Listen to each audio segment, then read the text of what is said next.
What is happening now is, I call it lawlessness, because, you cannot find or seek any protection anywhere. The regime is not willing to start any negotiations. They think they are in control of the situation as long as they apply repressions. The authorities are kind of trying to show that they don't really care, they're not scared of these sanctions, but at the same time, they're asking not to impose the sanctions. I think the most kind of problematic part behind it all, that they don't have a future vision of Belarus. They don't offer a positive agenda in any kind of way.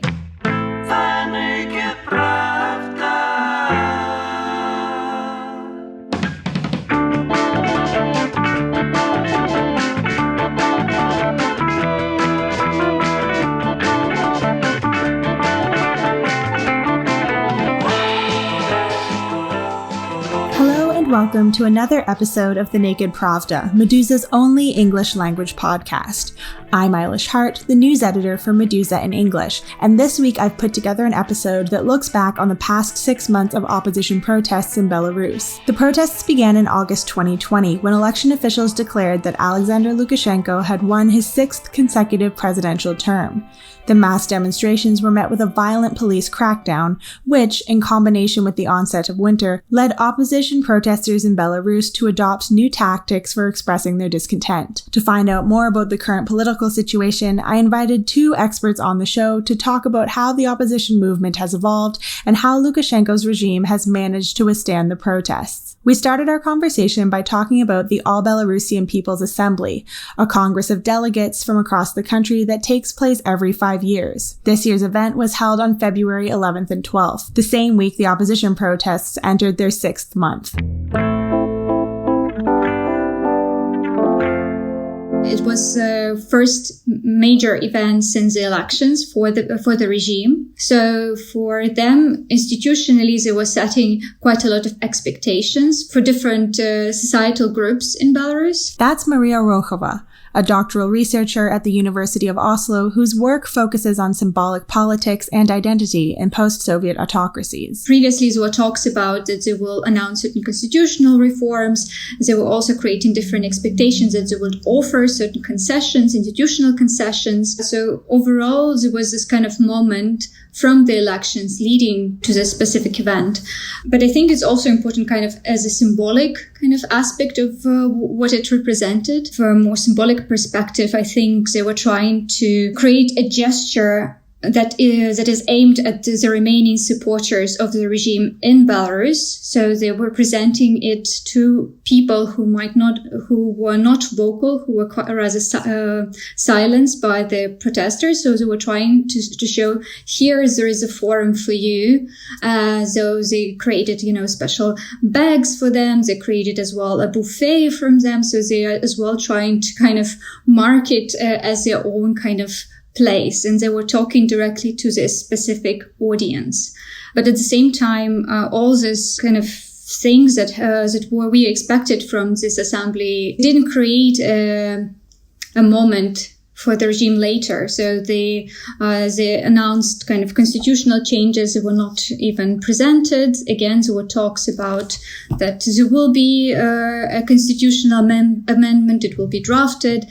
They also didn't bring any specific timeline of any kind of constitutional changes. So overall, I think it was just mostly a symbolic, very propaganda type of event that created a lot of media noise in Belarusian state media.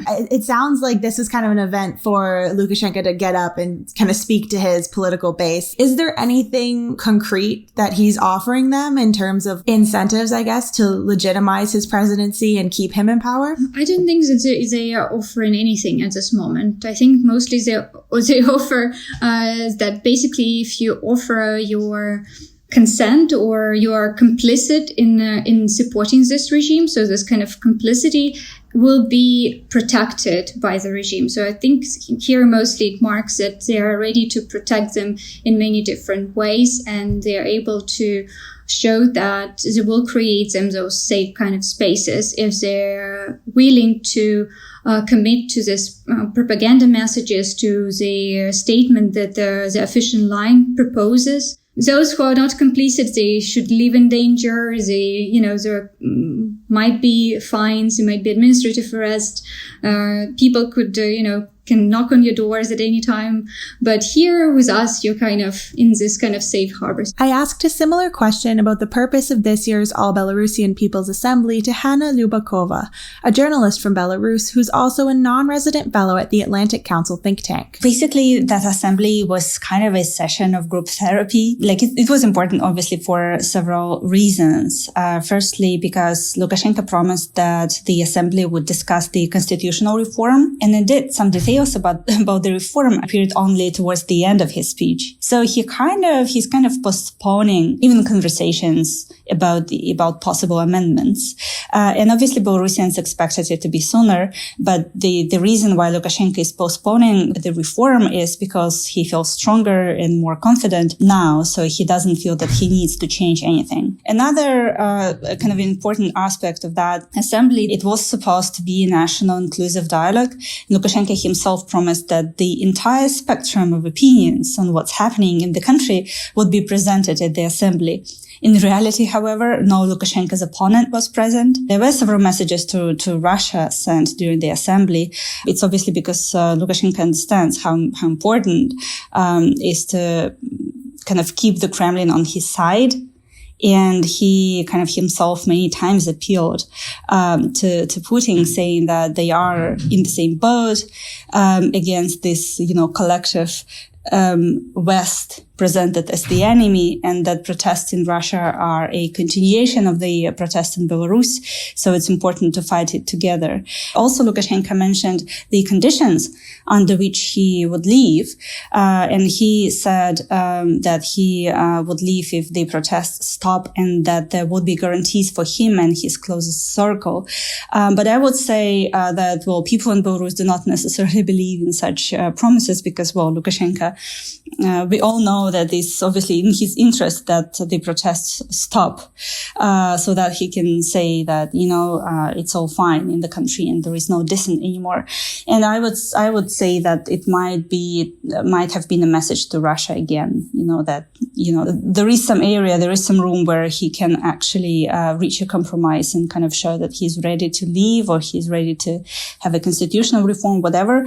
In reality, he would postpone it as long as he can. I would say that, the assembly also has shown that Lukashenko is not ready for more serious concessions. He's ready to talk about some potential, steps, but it doesn't mean that they would happen.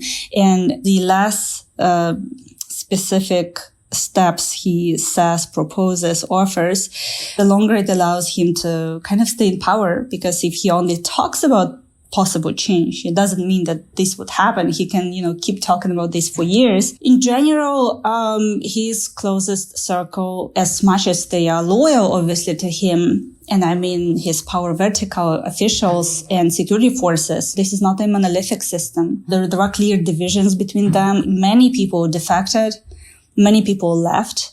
Also, there are different departments in security forces from, obviously investigators, prosecutors to this OMON, GUBOPIK, all these kind of most hardcore law enforcement security forces departments who really committed crimes. So he generally during the assembly said that they also need to have guarantees. So it is clear that he would defend them as long as he can. And as you know, no criminal case was started that would investigate the deaths of protesters. So it means that Lukashenko is trying to cover what they did. And when it comes to officials, again, right, there are obviously those most loyal ones, but they would also see at some point that the crisis has to be solved. There is this cumulative effect, of people maintaining pressure, imposing pressure on Lukashenko, on the authorities, on kind of, again, security forces, power vertical. And this would increase, this would grow, and there would be a moment at some point when they would have to deal with it, not only fighting with those visible reasons of kind of visible signs of the dissent, such as protests, but also fighting with actual reasons for people why they are coming out on the streets. People have been protesting in various forms for the past 6 months. As a journalist, what has it been like covering a protest movement for such a long period of time? Well, it's hard for many reasons. The situation, when it comes to media freedom, the situation in Belarus was never good, was never optimistic.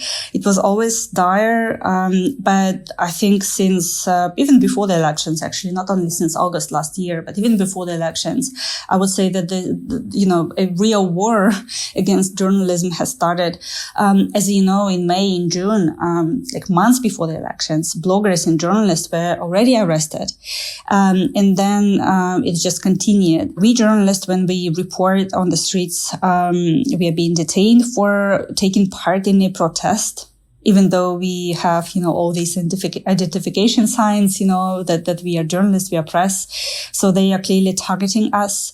There is now a trial against those prominent journalists, Belsa TV journalists, Katerina Andreeva and Daria Shultsova, who just reported, live streamed from an apartment about a rally that was happening on the street, but they were not even there. And they are being accused of organizing, this kind of riots and disrupting public order. And today, on Tuesday, February 16, there is a massive attack on journalists, human rights defenders all across the country. More than 30 people are being searched. Their apartments are being searched. So the authorities are just clearly trying to desert the field. They're trying to ruin any infrastructure, any ecosystem, like anything that is kind of still active, still exists, and still kind of helps people. They searched the office of the Belarusian Association of Journalists, which is one of the most important, professional organization of journalists in Belarus that really helped a lot. Many journalists, including myself. And journalists, my colleague, are just targeted, obviously, they have been targeted with rubber bullets, with tear gas. They also experienced police violence, and they are kind of targeted intentionally, like someone who is kind of active, who is prominent, well known, might be just detained.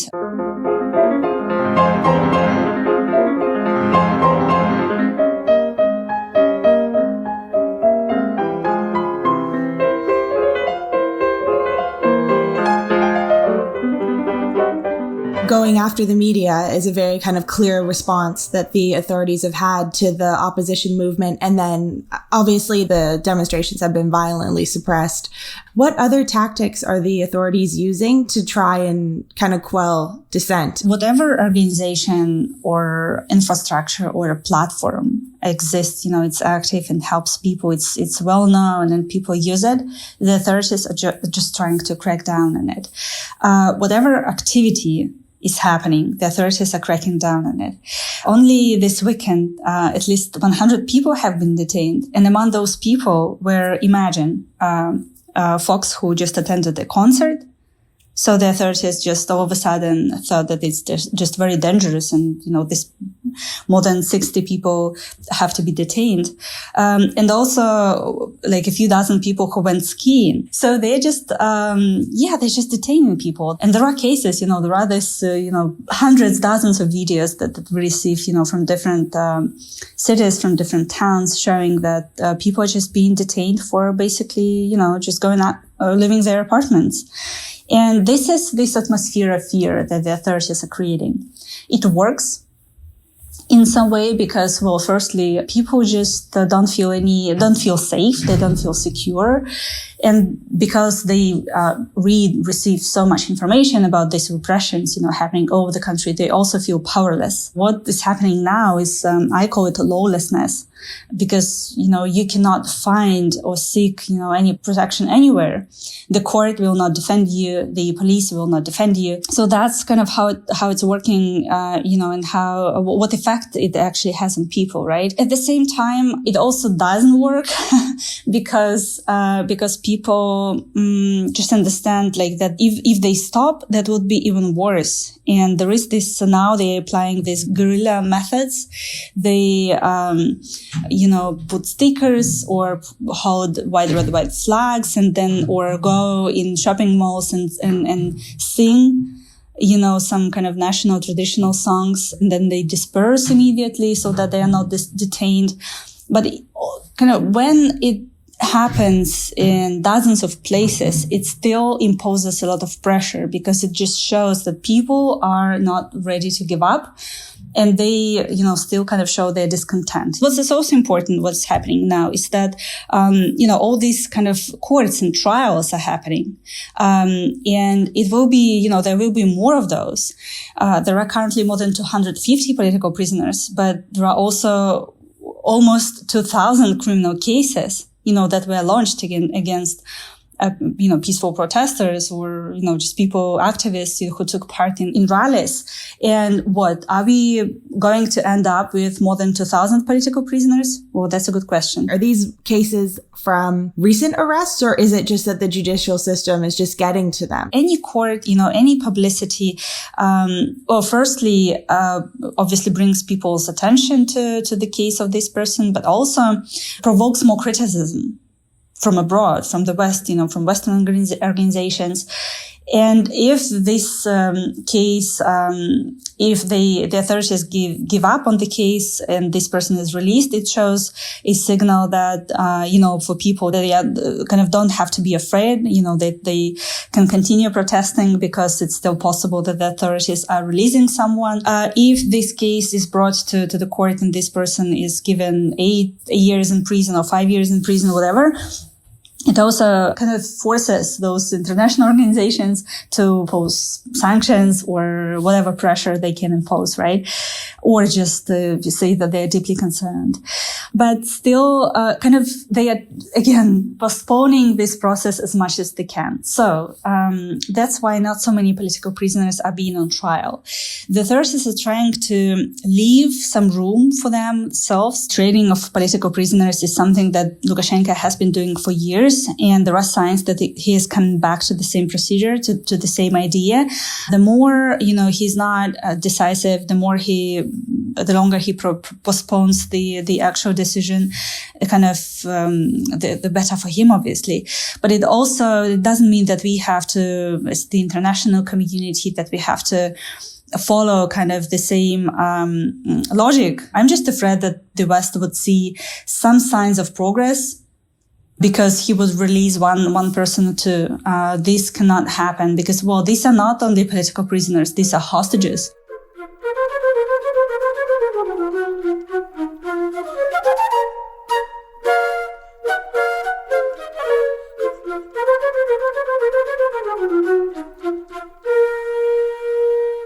Pressure and threats from the authorities have driven a number of Belarusian opposition figures to flee the country, including Svetlana Tikhanovskaya, who became Lukashenko's main political rival during the 2020 presidential elections.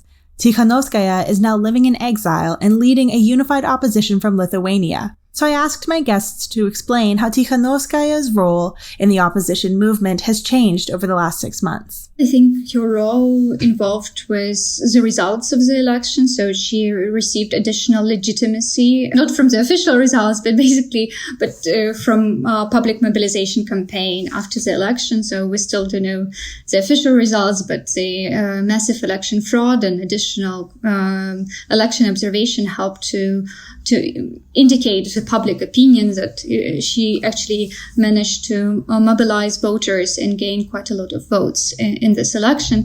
So this definitely helped to legitimize her status as a leader of her kind of democratic movement or protest movement in Belarus. But then, of course, this period in post-election that resulted in her forced exit from the country was also problematic. It was, it followed by a number of arrests of leading figures in Belarus, and we ended up with almost all leaders either behind bars or in exile. So she I think, took here a leadership role in establishing herself in a foreign policy dimension. Her office mainly deals with representation and the lobbying of Belarusian interest in foreign policy, so meetings with foreign leaders and different international organizations who might as well help to maintain Belarus on the political agenda and to discuss sanctions or different initiatives that might help Belarusians and the protest movement in a position. There is, of course, different dynamics. So there is this kind of one type, which is institutionalized movement, who supported her. On the other side, the protest movement became quite diverse, really representing different groups and people who were protesting for not just against the regime, but against the violence, against this massive repressions and ill treatment in detention centers. So they might have as well different opinion on who might represent them. Overall, I see right now that yes, there's still Svetlana Tikhanovskaya represent an important part of Belarusian society. So people who are active protesters, people who still fight against the regime, but she might not represent all people involved in the protest mobilization since August. It's very hard to communicate with people because, well, many are just afraid to get in touch, to have any contacts. And despite that, well, Svetlana Tikhanovskaya's team and herself, they have calls literally every week with different social groups inside the country, such as medical workers, students, academics, striking workers, and generally kind of, workers at state-owned enterprises, and so on, like many social groups. So this is important. Like, this means that there is this connection, between those people who are based in Vilnius, abroad, or Warsaw, or Riga, whatever place that they are based, with those people on the ground. So there is kind of still some feedback. The work that Svetlana Tikhanovskaya is doing on the international arena is very important. And actually, if we look at those small victories, at those kind of pieces or examples of success that happened throughout these 6 months. This is also very important. There is this huge kind of delegitimization of Lukashenko. He was not accepted as the legitimate leader, and the election results were not accepted. While Svetlana Tikhanovskaya and the Coordination Council were kind of acknowledged as the representatives of the people. Also, when it comes to economic pressure or generally pressure, right, there have been 3 rounds of sanctions and some other kind of decisions that were made. Svetlana Tikhanovskaya's office, the Coordination Council, the National Anti-Crisis Management, they are trying to mobilize this Western kind of reaction, and they're trying to keep Belarus in the agenda. So this is all very important, and this is something that was not done before. I mean, to that extent, at least. So this is actually a success. At the same time, more should be done, obviously, inside the country. But this is, something that they also kind of understand, that they have to work with different, groups of people, not only active protesters, but those people who are undecided and so on. It just takes time. And you cannot do it, everything like at the same time, especially if you're based abroad. The fact that Lukashenko is still in power is very logical. It's very natural. I mean, I did not honestly, rationally, kind of realistically, I could not expect him to leave his office so soon. And 6 months is not enough, apparently, to destroy the system. But what has been achieved has to be taken into consideration. I know Tikhanovskaya recently said that the international community should be braver and stronger, and she's been calling for more sanctions. Do you think the Western sanctions are an effective tool, or is it something that the Belarusian authorities can ignore? The last round of sanctions, there were so many hopes put into that, those kind of financial sanctions imposed on Lukashenko's oligarchs and state-owned companies. But in reality, this was not enough at all. And many people kind of laughed and mocked, at this round of sanctions, and they did not kind of perceive it as a real support. But even this round of sanctions, the last one, like the authorities are kind of trying to show that they don't really care, they're not scared of these sanctions, but at the same time, they're asking not to impose the sanctions. So it's kind of, very funny. Sanctions are not effective, but please, could you lift the sanctions? To be honest, it's a question I always struggle with, because I think sanctions are also this polarized issue among Belarusian experts. So you have people who are absolutely supporting the sanctioned regime, and there are people in Belarusian expert audience who are lobbying against any kind of sanctions, saying that it doesn't really change domestic politics or has no influence on the political regime in the country. It might lead only to consolidation of the regime if you use sanctions. But for me, I think sanctions might not be this kind of a political instrument that changes the regime, but it's an important signal that indicates that this behavior is not tolerated or will not be tolerated by foreign leaders. And for this, I kind of value sanctions this way, that we indicate there is a certain red line and you're not supposed to cross this red line. What we have observed from this situation with Belarus is that sanctions work, but it has to be a rapid response. This response has to consider political context. It has to address political players that are important for this regime, and they have to be unilateral. All countries have to agree to this, and quite quickly. And in the situation with Belarus, we have not seen that. So we still see this kind of very rigid, very stiff type of policy that is really hard to change in European foreign affairs. At this moment, I think that most of the time, the European Union only responded to the situation. They were not a proactive type of foreign player who might have helped to shape policies toward Belarus. They always react, and it takes quite a lot of lobbying and foreign policy lobbying from the opposition to initiate those sanctions. And this takes time and quite a lot of energy. And the result is not as painful as it should have been. Tikhanovskaya has also been, consistently bringing up the idea that the West should facilitate some kind of dialogue or act as a mediator between the opposition and the authorities in Belarus. Is this something that is on the table, or do you think sanctions are eliminating that possibility? The latest kind of People's Assembly has shown that they are not really open and ready to have negotiations or to have dialogue. But this is something that obviously can be and has to be achieved. This can be achieved again through pressure, which we've just discussed, through sanctions or economic pressure or any political pressure. And eventually this will lead to dialogue and negotiations, because this status quo cannot be maintained. The status quo is too expensive for the regime. They have to invest so much money into security forces or into, kind of not doing any reforms. So there has to be a moment when this dialogue will happen.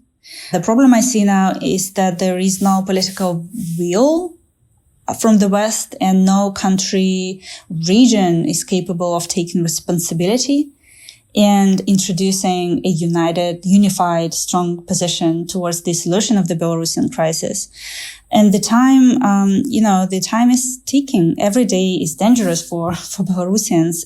Throughout the weekend, more than, 100 people were detained, and just people kind of ignore this. I think what eliminates this possibility is the regime is not willing to start any negotiations. I think they think they are in control of the situation as long as they apply repressions.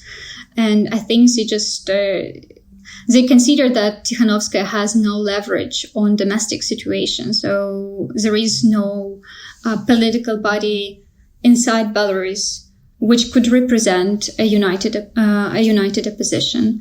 But at the same time, if somebody will try to establish any kind of political body who will represent a united opposition voice, this group will be either jailed or forced again to exile. So overall, I think just no willingness from the regime because they think they control the situation. Second is as well, they get Lukashenko gets the backing of Russia. So if there was some push from an important foreign actor, such as Russia, who would force them to either to continue with constitutional kind of reform or at least start a certain type of dialogue or at least a forum or something that could create this vision of a dialogue, maybe then they would consider initiating something. But overall, there is no pressure for it from anyone basically, except of course the European Union and other foreign actors. But from Russia and domestic kind of elites, there is no initiative for this type of dialogue. In this situation, then, do you think that Russia has more leverage in terms of pressuring the Belarusian authorities to resolve the crisis? I think that they do have a significant leverage on the regime because right now they're the main backer or the main supporter of Lukashenko. I think overall they are interested in restoring a certain political stability in a way that there is no significant crisis that takes form in massive repression. So I think they just don't want to see the picture of people being detained. They don't want to have that image can be printed in international media, an image that is visible for the international audience. I think they don't want to see that. And in this way, maybe they are interested in resolving the situation. But I think Lukashenko overall kind of provides guarantees that this situation is resolved in a way that there is no more significant massive rallies and so on. So he's able kind of to sell it to Russia, saying that the situation is resolved this way. So it will be interesting whether the new kind of meeting between Lukashenko and Putin will result in kind of new demands for example, for constitutional reform. While some analysts have argued that the protest movement in Belarus has stalled, others maintain that large-scale demonstrations could resume in the spring. So I asked my guests to weigh in on the likelihood of opposition protesters returning to the streets. With the current level of repressions, I don't know if people are ready to go out to the streets. It doesn't mean that the discontent has stopped. Not at all. It's hard for me to say what would be a right decision to kind of ask people to go out to the streets, knowing that there would be a crackdown, or just postpone this. But I definitely know that this discontent has not stopped. This is confirmed by sociological research, but also that's something that I saw before the election. When I traveled across the country and when I talked to people all over the, these regional towns, in Minsk, they were, naming so many reasons. They were telling me why they want Lukashenko to leave. They were tired of him. There were so many economic reasons, the pandemic and everything. And they wanted change. And even before the election, I knew that, this society has evolved and this society has changed so much. So there is no way back. I'm just kind of seeing this revolution as something that has just started. It's not like in half a year, in several months, you would destroy the system that was built for 26 years. It would take longer, but the society is definitely ready. I think there are important days coming up. So they are symbolic, not for this specific movement, but they have been symbolic in Belarusian history. So on the 25th of March, there is a Freedom Day, one of the key dates in the history of Belarusian opposition. Several years ago, it was even possible to organize a big concert dedicated to 100 years of establishing Belarusian People's Republic in the center of Minsk. And now, of course, it just feels, not even possible to organize any type of official gathering that will be permitted. So overall, I think we might see some mobilization, but the repressions are so massive that I think that people who still remain in Belarus, they might consider consequences of participating. Right now, I think we have to wait until a certain kind of maybe critical moment or critical event that might happen. At this moment, I see that there is a lot of the data that we receive from public surveys indicates that just there is erosion of public trust in the state institutions. There is erosion of public trust in any kind of, official institutions. So overall, I see significant discontent that, or that just needs a moment or just needs this kind of date to actually erupt. But at the same time, it's hard to predict when it erupts and what will trigger such a significant mobilization as we have observed last year. So you mentioned survey data. When you're looking at those numbers, is there kind of an indication that society is kind of split and polarized? Or is there like a significant undecided segment of the population in terms of like support for the regime or the opposition? Well, the data that I have seen insofar indicates a significant polarization of society and significant politicization. What it means is that polarization happens in certain kind of who they support. And there are like even three groups, not just supporters of the government and opposition, but also people who prefer not to state their opinion. And this group might grow as well with more mass, for example, mass repression or even targeted repressions. The second part is politicization, and this happens that people are much more aware what is happening in the country. So they do read news, they get updates, and they critically engage with information. This is very important because when you have informed public, it's much harder to use propaganda and state propaganda to influence public opinion. So in this way, I think the younger generation, they're much more critically engaged in society. They engage with different sources and different media in getting informed.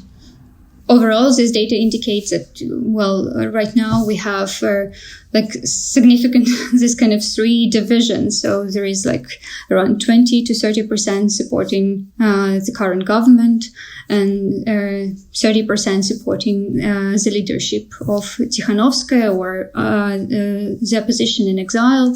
And another kind of 30% is this kind of undecided, or rather not undecided, but rather silent group. The institutionalized opposition or the authorities, are either of them trying to appeal to this kind of, like you said, undecided or silent segment of the population in any way? It's an interesting question. I think they do by trying to marginalize different oppositional voices. So they use very blunt type of propaganda. Like several days ago, they were trying to put a TV movie with some kind of patriotic lyrics, and then they're trying to portray different people in bad light. So they're trying to marginalize them, but in very blunt and strange manner. I'm not sure how responsive people would be to those messages, but overall, I think it's just. They're trying to appeal, maybe, but in their own way. I'm not sure how convincing this messaging is for this particular group. And I think the most kind of problematic part behind it all, that they don't have a future vision of Belarus. They don't offer anything, a positive agenda in any kind of way. So what they do is they criticize, they try to marginalize, they use as well different conspiracy theories. So overall, maybe it worked in some kind of other moment, but in that moment when you need something positive and kind of a futuristic a bit vision, they just don't provide it. And being kind of a citizen and a voter, I don't want to buy into something like this. I think that what they should have developed is as well by bringing a new vision, and just don't have it. Well, for the past years, the Belarusian authorities have stopped communicating with the people, actually. I think after 2015, Lukashenko really kind of started ignoring, what the population, what citizens think. Because there were no major protests, and they kind of they did not have any positive agenda. They did not really have anything to offer the people. They don't seem to appealing to anyone, really. You remember the inauguration of Alexander Lukashenko was a secret one. So he invited a few, 100 people and held it just for himself. The assembly was also kind of held for himself. There were 2,700 delegates who were just clapping and nodding. He did not appeal to the middle class. He did not appeal to businesses. He basically said at the assembly that, everybody can be detained. Just do not protest. We can put you all in prison, which means that he doesn't really care about the economy himself. This revolution is obviously about dignity, about human rights, about political rights, but people also will have to eat. And, the more, economic crisis, continues, the more people would be, dissatisfied and kind of not scared, not afraid to lose, their jobs, whatever. His kind of inability to listen to people and to agree to any, concessions is also a great mistake of his. So eventually, it will bring more discontent. Those political repressions, they targeted not only, political organizations. They really targeted civil society at large. It's like from cultural initiatives to even businesses that supported actually the opposition and who were involved in strikes or who closed their businesses on certain days. So those actors who shaped quite a lot of, public space. They shaped how Minsk, for example, looked like in recent years. They were forced to close. They were forced to flee or to relocate. And I think in this moment, it's important to kind of reflect who will actually replace them.